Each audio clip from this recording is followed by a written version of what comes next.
Il faut dire que le championnat MTN Elite Tour s'est joué en deux phases cette saison.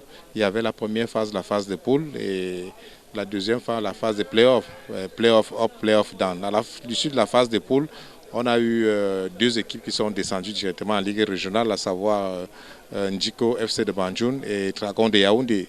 Maintenant, il y a eu des équipes qui se sont qualifiées pour les play-off up et les équipes qui étaient admises à jouer les play-off down.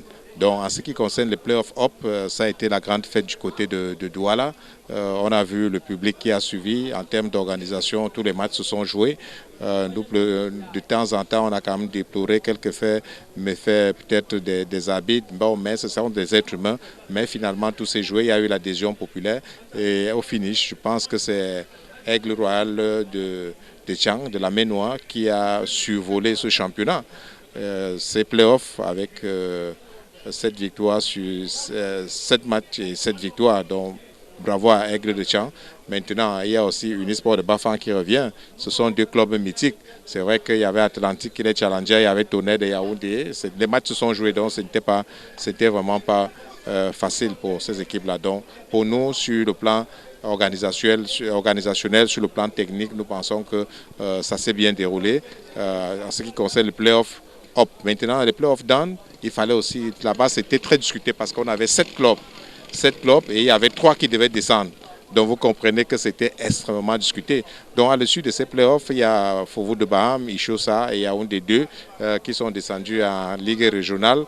Et donc bon, ça s'est aussi bien déroulé de ce côté-là. C'est vrai que ça se joue du côté du centre technique, donc ça s'est bien déroulé de ce côté-là. Mais il faut dire que nous avons aussi déploré quand même à un moment les faits des arbitres. Il y a eu, c'est vrai que des équipes qui réclamaient trop de part et d'autre, qui n'avaient pas le fair play, mais il y a eu ces gestes qu'on a vus lors du match à PGS contre Ishosa où l'arbitre a donné un coup de tête à un joueur. Et nous avons fermement condamné cela.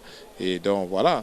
Mais en dehors de ces faits-là, je pense que ça s'est joué sur le terrain et les meilleurs sont restés.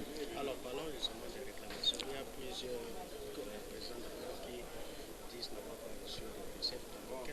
En tant que secrétaire général du CTFP, c'est quoi le commentaire? Non, il n'y a pas de commentaire à faire. Les clubs savent comment la grille de répartition, comment ça a été fait, et les clubs vont percevoir. Peut-être que les playoffs, c'était une autre gérée au niveau central, là, au niveau de la Fédération camerounaise de football. C'est pour ça qu'on n'a pas intervenu directement au niveau de la grille de répartition des recettes. Mais il y a une grille, cette grille-là existe. Les clubs savent à quoi s'attendre, à s'attendre à la fin. Donc, ils auront ces recettes-là. Donc, ça ne cause pas de problème.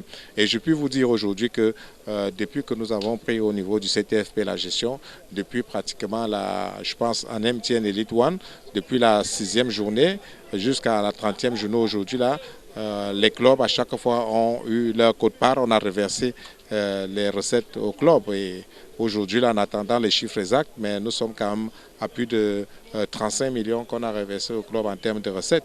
Et donc voilà, donc, le problème ne se pose plus. Et donc ce qui concerne les playoffs, je pense que cette quote-part va revenir au club.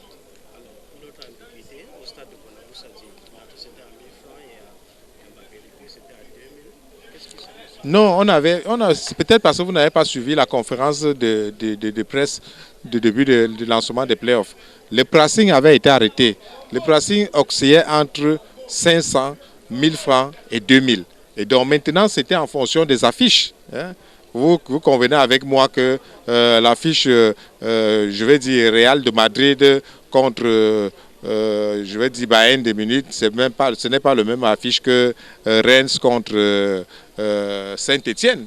Donc, en fonction de cela, et je pense qu'en fonction de cela, on a fixé les prix. Mais il faut aussi dire que ça dépend aussi le coût de revient du stade. Donc, le stade en Mbappé est un peu plus cher. Donc, vous comprenez qu'il faut tenir compte de tout cela.